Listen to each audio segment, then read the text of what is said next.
Tommy DeVito, he's money, game-winning drive, beautiful pass to Wan'Dale Robinson, leads the Giants over the Packers, 24-22 final score on Monday Night Football. Saquon Barkley literally almost gave the game away.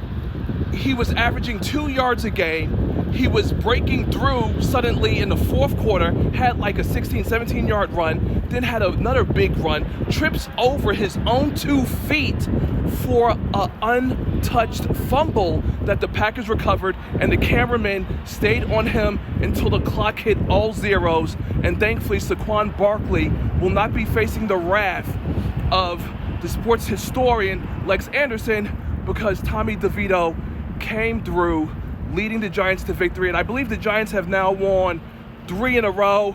And as for the Packers, Jordan Love, they will regret their inability to convert that 2-point conversion. Absolutely terrible play calling at the end.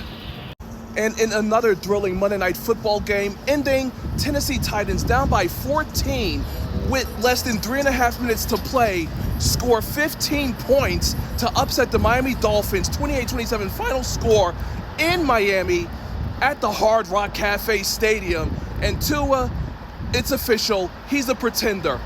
That potential game-winning drive where all they needed was a field goal was absolutely horrible. Who's doing the play calling?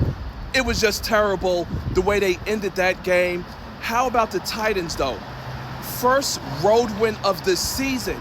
Derrick Henry, who was washed as far as I'm concerned, game-winning touchdown. Will Levis was pumped up, fired up on the sidelines. People had mocked him during the NFL draft for drinking mayonnaise in his coffee and for his girl looking fine, sitting by his side as his name throughout the draft was barely called or was called very late in the draft. But as for the Dolphins, unlike the Cowboys, they are no longer winless at home. Tyreek Hill was injured early, missed, I believe, the second and third quarters, and he did come back. He did put up some numbers. He did do damage, but to be up by 14 points, oh yeah, and it's the first win by a team down by 14 with less than 4 minutes to play since they said 2006, 2007. Teams had been for, I believe it was 767. That's a crazy ass number because it's been that long. So the Miami Dolphins, yeah, I have no faith in them. I have no faith in Tua, not that I'm supposed to. But for the Tennessee Titans, a lowly team that has fallen from grace, gave a whole lot of money to Tannehill. And here's the similarities, right? The Giants gave a boatload of money to Daniel Jones, not worth it. Now you have Tommy DeVito leading the team.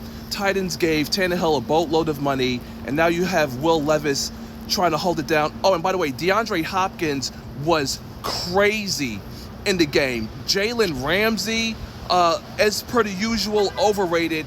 Couldn't come through when his team needed him most. Hell, the entire Dolphins defense couldn't come through when they were needed the most. And as a result, and let's not forget the offensive line too. Like, I believe Tua had 4th and 1, 4th and 2, and he barely escapes the pocket, stumbles, and then gets sacked. What a terrible ending for the Miami Dolphins. So, again, the Dolphins are pretenders. Dan Marino, 1 minute he's in the skybox, next minute he's on the field. Maybe it's the aura. Maybe it's the specter of Marino. People are trying to say that Tua is the next Marino. The answer is no, he's not. No, he's not. So there you have it. Monday Night Football recap. Sports historian Lex Anderson. Let's go.